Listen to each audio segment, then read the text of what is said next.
Vocês conhecem alguma pessoa que fala com Deus diretamente?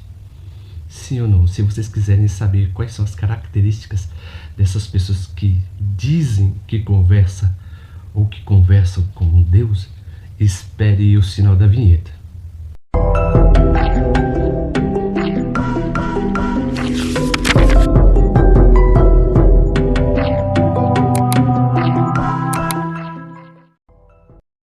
O interessante quando falamos de pessoas que dizem, na verdade, que conversam com Deus, essas pessoas têm algumas características que são muito peculiares, ou seja, elas são, na maioria das vezes, abusadoras, né?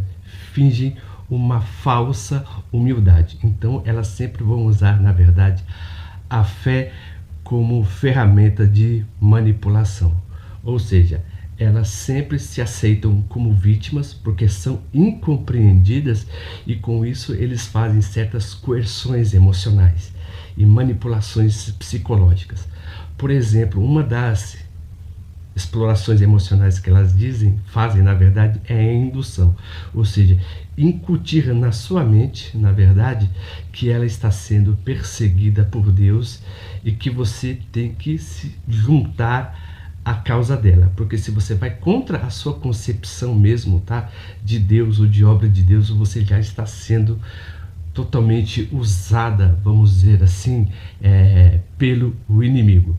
Também vemos também que eles têm um costume muito grande de fazer de exploração financeira, ou seja, eles têm um costume de dizer que a obra de Deus carece de ajuda e necessita que você, por exemplo, alimente, na verdade, essa ajuda. Então, com isso, eles começam a incutir princípios de bênção e de maldição. O que seria isso?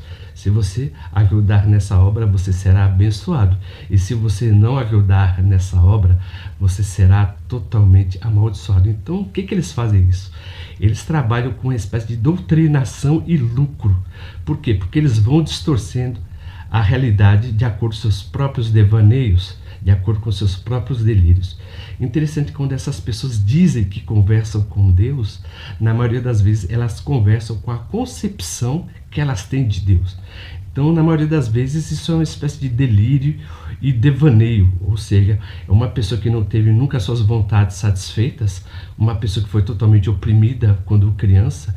Então, quando essa pessoa cresce, na verdade, os seus desejos mais obscuros vão sendo revelados, e essa pessoa com essa espécie de paranoia, né, na verdade, que fala com Deus, a mesma acredita, tá bom, que tudo o que ela faz, né, é totalmente revelado por Deus, ou pelo Deus do qual ela cria.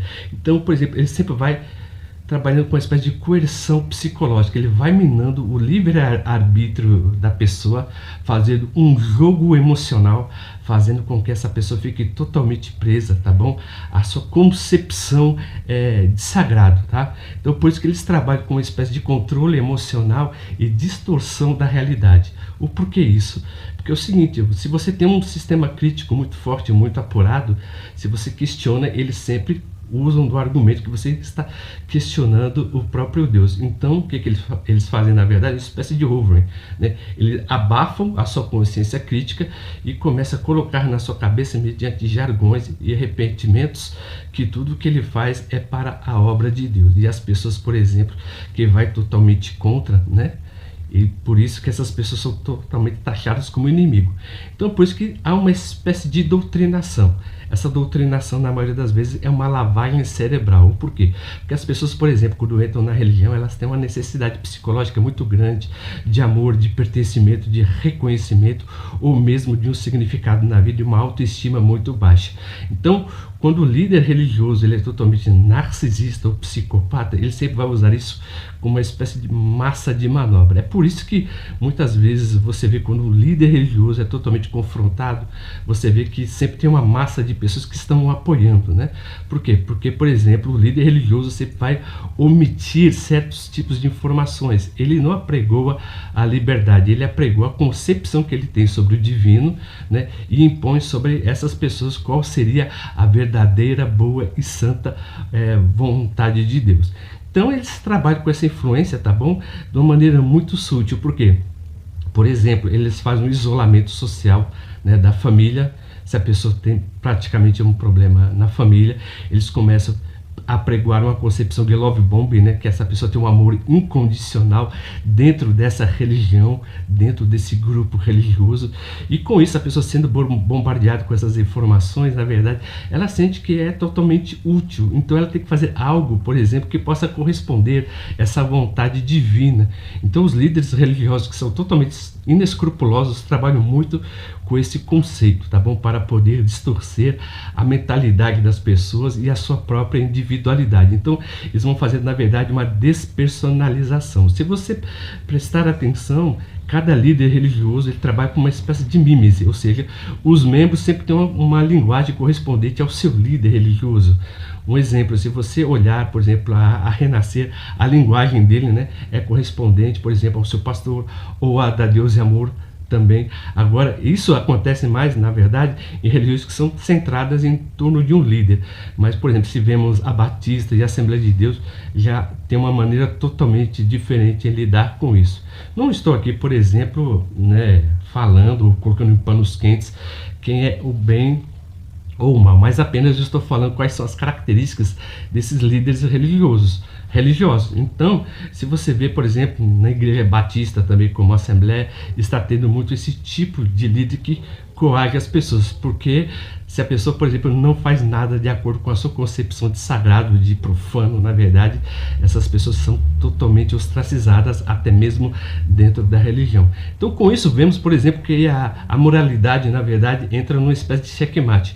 O porquê? Porque os líderes religiosos vão distorcer a moralidade e a ética para justificar as suas ações, ou seja, se você está contra o ministério, você está sendo contra, na verdade, o próprio Deus.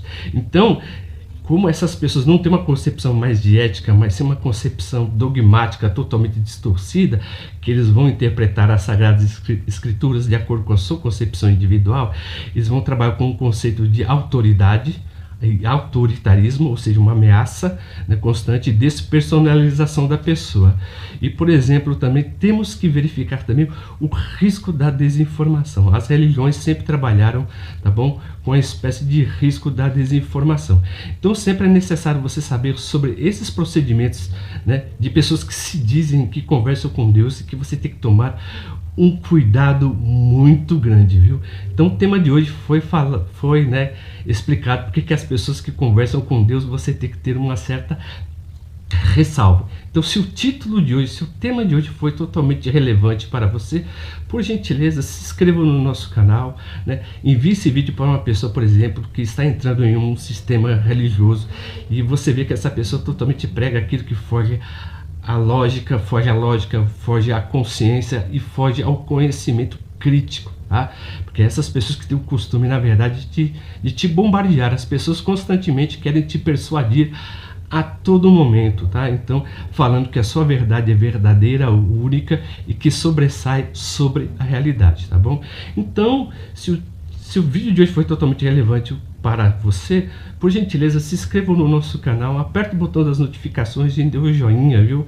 Eu peço que vocês entrem em contato conosco aqui, contem a sua história, porque é muito importante para que saibamos, né, e conversemos também, né, sobre esse assunto, tá bom? E como sempre, viu, eu agradeço o carinho e a atenção de todos que nos têm acompanhado até o final desse vídeo e até a próxima.